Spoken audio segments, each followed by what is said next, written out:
All right, let's take a look at the entire draft class. You kind of ran through them just by position. So it's Hall at 54, Zinter in the third round. No fourth round pick. Jamari Thrash, wide receiver from Louisville in the fifth. Then they go linebacker Watson from Mississippi State in the sixth. Miles Harden, cornerback from South Dakota. And Juwan Briggs, defensive tackle from Cincinnati. Which of those picks made the most sense to you, and were there any that you were kind of that were head scratchers? It's kind of hard to quabble when you're talking about sixth and seventh round picks.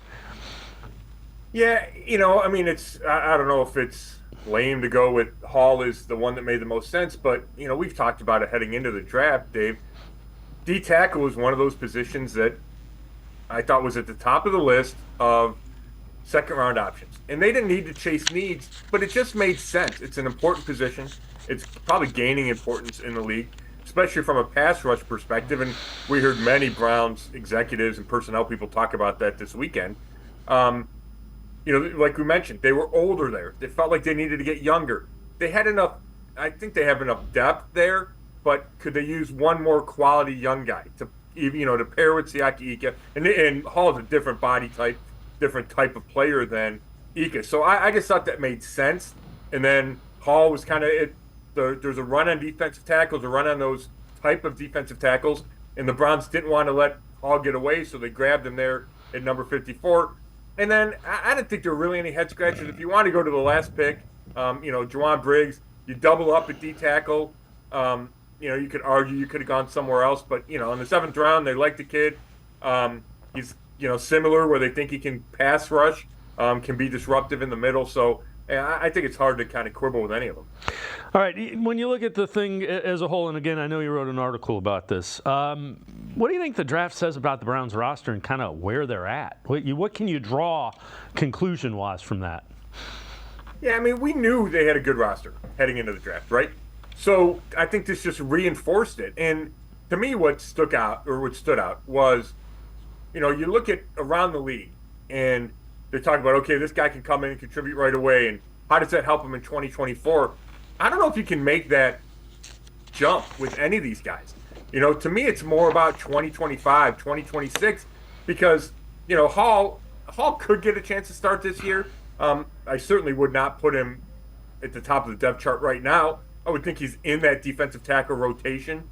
But Ika didn't even play until the second year, until the end of last year, because he had guys in front of him. So, so I don't expect him to have a huge impact right away. Zinter, if nobody gets hurt, isn't going to play this year, or at least is not going to start this year. Thrash is going to get into a competition at receiver.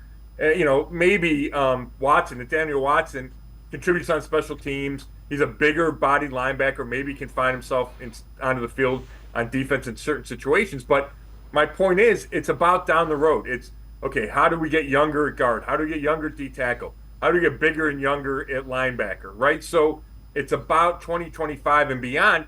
And I think you can tie that into, the Deshaun Watson trade ended effectively, in my opinion, ended this weekend, right? The Texans made the last of those 6 picks that the Browns sent. Houston sent one back, and that was involved in the Jerry Jeudy trade. They used that pick as part of the package to get Jerry Jeudy. So you can kind of close the book on that and look forward to finally another number 1 pick next year. I think the Browns are scheduled to have 8 picks. So again, that's looking forward, just like a lot of these draft picks. Yeah, we'll talk about that trade a little bit later in the show.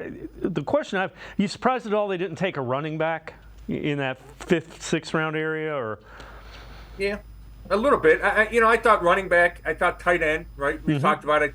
The number 2 tight end. I think there's a hole there. Which to flash back to that Watson trade, they took Cade Stover out of Ohio State with that number 123 in the 4th round. I thought Stover would have been a good fit here. So, I thought they could have gone running back. I thought they could have gone tight end. There's a lot of buzz about offensive tackle heading into the draft. They didn't address that position. To me, if they had taken a running back high, we're talking 3rd, 4th, 5th round, there would have been a lot of questions about Nick Chubb. And, maybe the Browns just don't want to answer that right now and want to give Chubb as much time as possible to get back to who he was, to see if he can be ready week 1 or week 4, whenever that is. and then adjust accordingly, as opposed to spending a valuable pick on a running back when you still don't know about Chubb's recovery.